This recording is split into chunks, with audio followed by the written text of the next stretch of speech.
ఉదయం లేస్తానే ఆయన వాక్యాన్ని ధ్యానించటానికి నీకు వీలు లేకుండా ఉంది కదూ? లైవ్లో ఉన్న బిడ్డలు,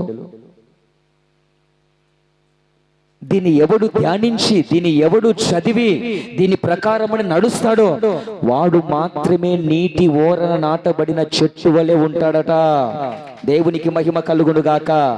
దీన్ని చదివి ధ్యానించి వీటి చొప్పున చేసే ప్రతివాడు అప్పుడు ఆ చెట్టు నెల నెలకు కాపిస్తుందట.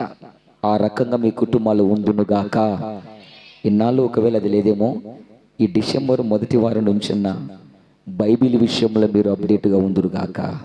ఉదయం లేచి ఈ వాక్యము యొక్క వెలుగుతో మీ ముఖములు వెలిగించబడునుగాక. చెప్పండి ఒకటి, ప్రభునామాన్ని మహిమపరుద్దాం. ఇది చదివినోని ముఖము, అమ్మా ఇది చదువుతున్నోని ముఖానికి పేరు